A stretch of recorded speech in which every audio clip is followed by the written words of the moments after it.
Jean-Philippe Courtois, bonjour. Bonjour. Je suis très heureuse de vous accueillir aujourd'hui dans l'émission Introspection. Donc, vous venez de quitter Microsoft. Oui. Vous avez fait une longue carrière de 40 ans pour arriver au sommet, donc exécutif, vice-président. Vous êtes à la tête d'une association dont on va parler, Live for Good. Qu'est-ce qui s'est passé dans votre vie? Vous êtes arrivé d'Algérie, si j'ai bien compris, Oui, je suis en Algérie, avec un papa médecin. Oui. Et là, une vie incroyable, faite de hauts et de bas, mais avec des succès significatifs, des rencontres improbables. Oui. Comment tout ça s'est mis en place? Ça peut être très long, donc on va essayer de le faire de manière synthétique. concentrée.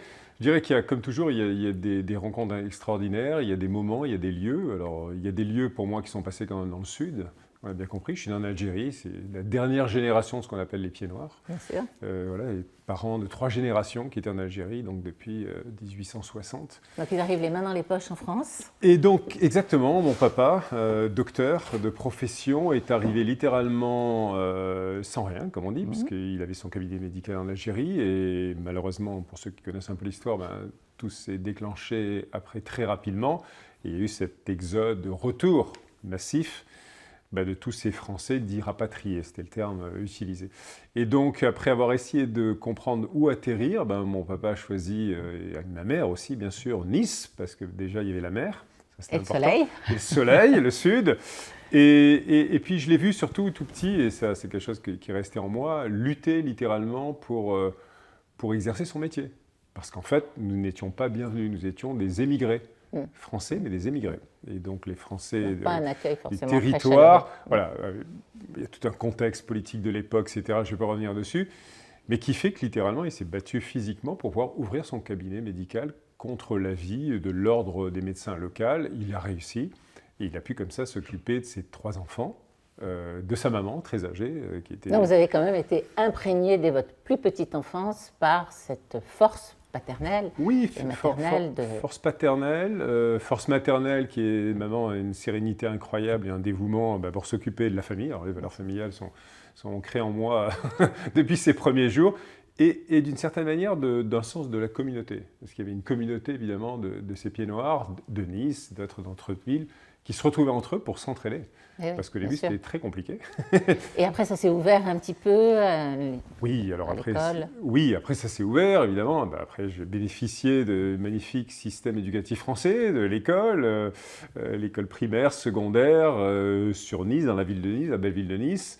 J'ai ensuite, donc je fais une accélération dans toute l'histoire, j'ai ensuite rejoint en fait l'école de commerce qui s'appelait le CERAM à Sophia Antipolis, qui faisait partie de l'ensemble de ces écoles supérieures de commerce qu'on avait en France sous la tutelle des chambres de commerce, et qui est devenu Schema aujourd'hui. D'ailleurs, fait un raccourci, je suis devenu président du conseil d'administration de Schema il y a quelques années, parce que j'ai tendance à être fidèle à des organisations, des personnes que je connais depuis des années. J'ai toujours aimé rester proche et aider mon école dans la mesure où je pouvais l'aider dans son développement.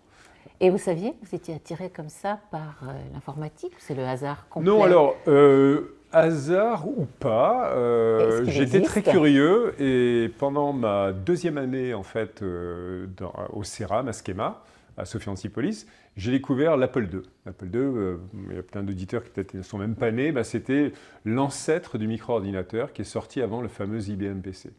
Et sur l'Apple II, j'ai découvert la puissance de logiciels. Les premiers, c'était le contrôle de gestion avec VisiCalc, c'était le premier tableur qui existait, avant même qu'il y ait Excel, Microsoft plus tard, beaucoup plus tard.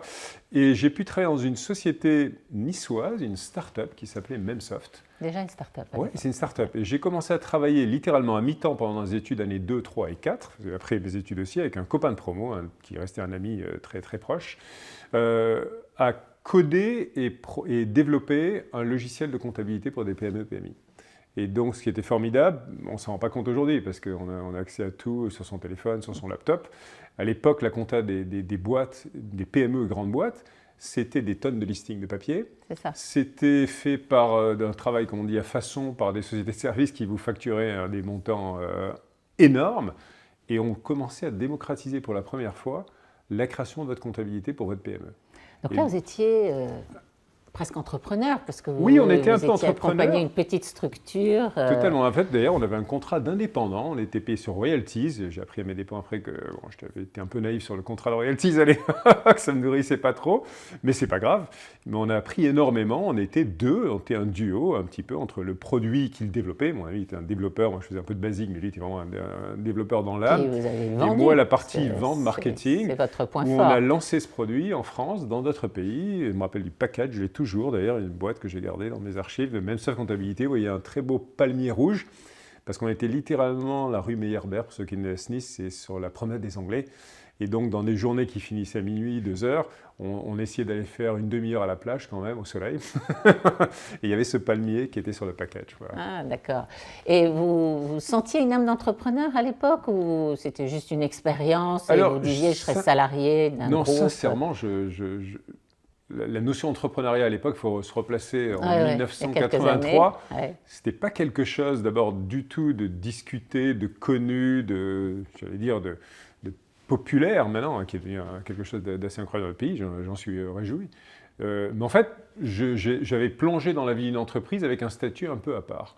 Mais à l'époque, je me disais, oui, je vais peut-être continuer dans le monde d'une entreprise. Je n'avais pas nécessairement percuté avec de dire, pourquoi pas être moi-même un entrepreneur finalement. Donc, et c'est là où Microsoft arrive dans votre vie, parce que vous avez passé 40 ans. Oui, c'est là où Microsoft arrive, c'est-à-dire qu'un jour, un de vos homologues, une chasseuse de tête à l'époque, qui a chassé d'ailleurs pendant au moins 10-15 ans, je lui rends hommage, Joëlle Dujour, qui est une grande dame de la chasse dans la tech de l'époque, et qui m'a recruté pour Microsoft. Alors qu'en fait, au départ, on voulait me faire vendre des produits hardware pour Thomson. J'ai dit, le hardware, j'y crois pas. Ils m'ont dit, on a cette petite boîte de soft qui démarque en France depuis un peu moins d'1 an, qui s'appelle Microsoft, qui est à la zone de Courtabœuf aux Ulysses. Alors moi qui montais de Nice, comme on dit en train, c'était la zone de Courtabœuf, il a fallu que je trouve déjà. Et j'ai trouvé surtout des personnes, des leaders incroyables. On va en parler. Donc voilà. On va faire une petite pause et on va rentrer dans le poumon de Microsoft et votre ascension extraordinaire. À tout de suite. Tout de suite.